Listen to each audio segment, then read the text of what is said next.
drivers like Kyle Busch have been talking about there's a lack of respect in the garage area. And I feel like we're way past the point of discovering this. I feel like it's been there for a while. It's just now finally somebody shined the light on it and said, let's put this out there for the whole world to see. Because Kyle Busch said this kind of disrespect, or this kind of lack of respect, I should say more so, for other drivers didn't happen when Dale Jarrett was around, Terry Labonte, Dale Earnhardt Sr., Dale Earnhardt Jr., Jeff Gordon, Jimmy Johnson, a lot of these big guys who were established in the sport at the time didn't do. Now, I blame it on, you could blame that on Kyle Busch as well. He's a senior driver in that series, along with the Kevin Harvick, who's retiring. But it's called police your own. That's one.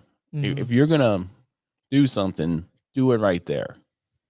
Or take care of it at the lowest level. Take him behind the garage and talk to him. If he doesn't get it, whoop his butt. Right. That's just me.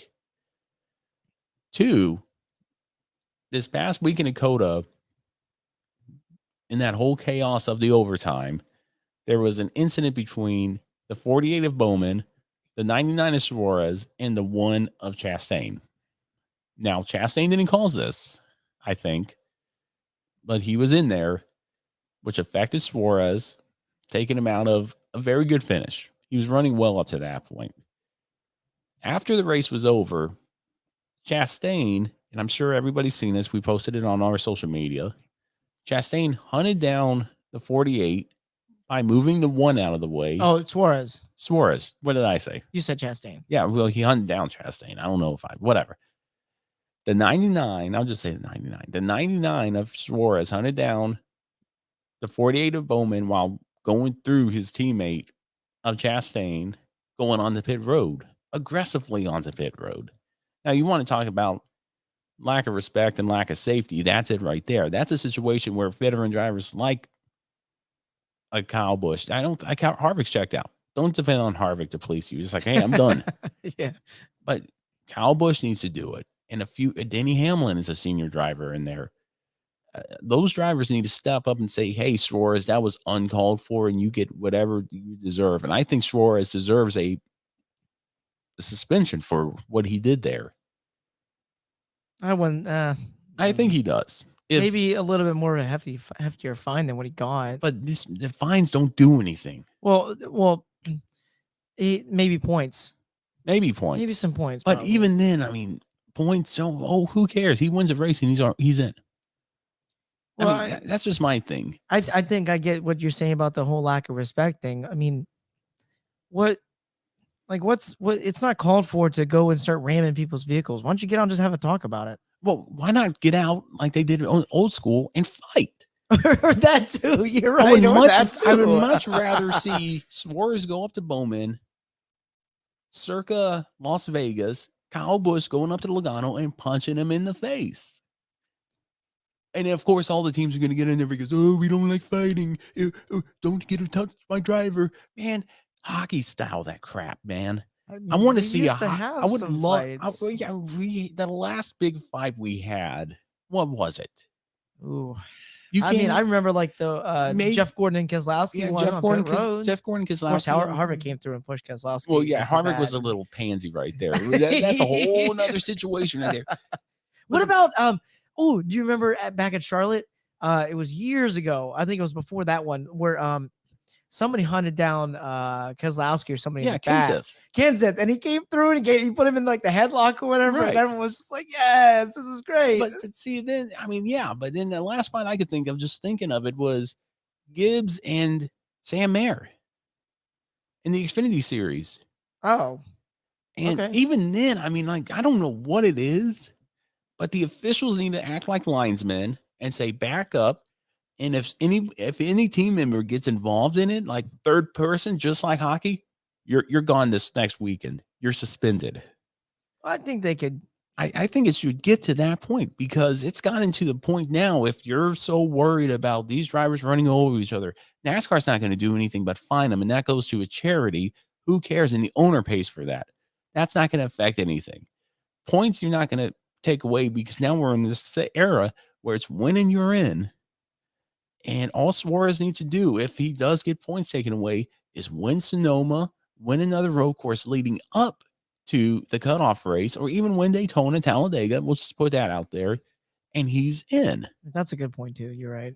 So there's no incentive and penalty on taking points away. Now, back in the day, like Winston Cup days, yeah, you take points away. Wow, we're in a deficit now. Yeah, we're gonna be hurt. We're hurting the next at least 4 or 5 weeks. Yeah, until we can make that up, if not surpass it. You can't take points away anymore. You can't find them anymore. Have the drivers go, and I'm remember when NASCAR said, "Oh, go, let them have it, have at it, boys." yeah. But there was no have at it, because when they did, they would separate them. Where they would always be in between them before they would even, or if guys were just want to have words, and you have officials that are separating them when they're just trying to have words, I don't like that. Let them chirp at each other, man. Because if not, you know what I would do if I really wanted to whoop your butt? I'd say, hey, man, let's go talk about this. And I'm going to whoop your butt where nobody could see it. Right. But guess what? next week at the track, or next interview you go to, you're going to have a shiner. I'm like, what happened there? And you best not rat me out. I mean, that's just my thing, man. If you want to go back to this, if you want to bring respect back to the drivers, have them police themselves. Don't fine them. Don't penalize them points. And then guess what? Eventually, the younger drivers like Suarez, Chastain, Bowman, I would say all three of those guys would go, oh, if I don't just deal with it one-on-one and use my car as a weapon, which you shouldn't do. No. It's equivalent to using a hockey stick. All I can think about is the Bordeaux incident. And that's all that needs to be said. If you're a hockey fan, you understand that. Don't use your car as a weapon. Get out of the car. Take your helmet off. Go up to them. Don't sucker punch them like Ty Gibbs does. Talk to them. If there's pushing and shoving, there's pushing and shoving. Just, let's see what happens. And should there be a punch thrown? Oh, well. Yeah, it's funny you say things like that, because you can go back and watch interviews from like, the 90s and the 2000s, where like even when you didn't have guys that were actually just gonna duke it out. I remember one time, like Boris said, he had words about Greg Biffle one time in the garage area after he had wrecked out, and he said that guy just needs a butt whooping. You know what? I'm gonna find him at some point. I'm gonna tell him, and I'm gonna probably give it to him. We don't even see that these days now. Guys have to be so careful what the words they choose when they're getting interviewed. Like, they can't even talk trash about other guys anymore. And that's why I think that's one of the reasons why, the 90s and the early 2000s were some of my favorite times of racing as well, is because you had guys, the older guys, that were going to give those young guys and say, hey, look, you better put some respect out there. You know what I'm saying? And I mean, that was just good old school racing, man. Right. And nowadays, guys they have to be careful what they say when they're being interviewed, when they're talking about somebody, or sometimes they just don't want to say anything at all, because then they're going to get in trouble for it. No, I agree. And if you want to fix this lack of respect, don't complain about it to Bob Procrust, Kyle Busch. Don't complain about it to Jeff Gluck or any other writer out there. Deal with it yourself. Be a man. Hey, Rambling About Racing Nation, you've made it this far. If you haven't already, hit the subscribe button. And while you're at it, make sure you hit the notification bell so you can get up-to-date notifications when we drop our latest videos here at Rambling About Racing.